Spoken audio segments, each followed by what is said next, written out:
everyone! Good morning! I am RHD Boyser, so I will show you something. Okay, so what is this? It is a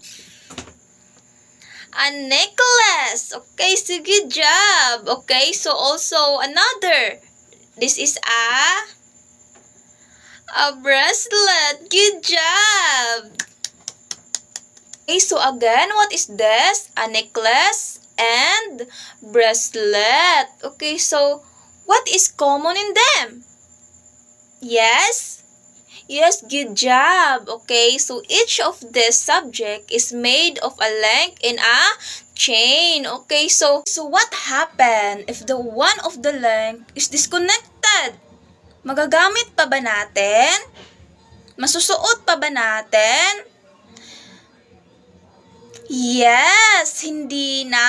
Tama ka. Okay, so this lesson will introduce you to the concept that organisms in the environment must live without interacting with their environment. Good job, everyone. Okay, so like for example, a bird interact with several biotic and abiotic factors, okay, to build a nest. A bird uses a dried grass, dirt, and munches as building, yes, materials. Okay, so ano ba ang kinakain ng mga ibon?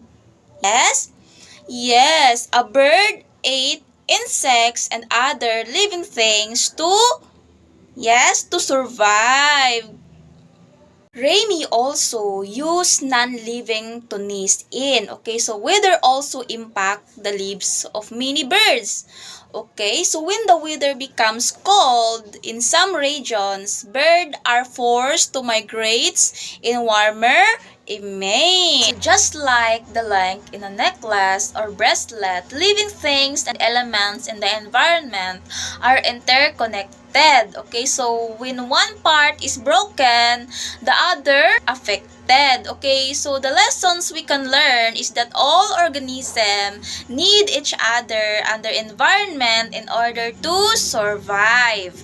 We have an activity. Okay, so since we didn't have face-to-face classes, okay, so instead of group work, this will be as an individual activity. The name of the activity is mangrove swamps. Okay, so the problem, what are found in estuaries. Okay, so what you are going to do prior to the lessons. Okay, so since we don't have face-to-face classes, and also since there is no mangrove swamp in Moncayo, here in Moncayo, and the river is far, okay, so you can watch a video internet. Okay, so after you watch the videos, okay, so you can answer the following questions what we found in estuaries. Okay, so number 1, identify the physical factors and biotic components of a mangrove swamp and man-made fish pond. Okay, so number 2, what interactions may found in a mangrove swamp? Number 3, from your knowledge of food sold in a market, less more organisms that are raised fish pond and mangrove swamp.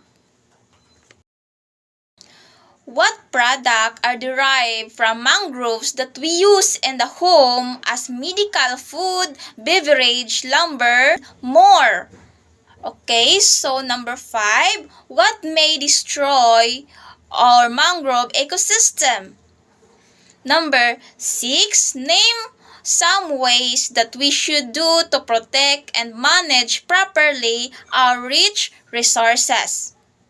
Okay, so are you done answering? Okay, so good job everyone. Okay, so bigyan natin ng 3 palakpak ang ating mga sarili. Okay, so 1, 2, 3, 1, 2, 3. Ang galing-galing mo. Okay, so to understand more, so let's proceed to the whole discussion.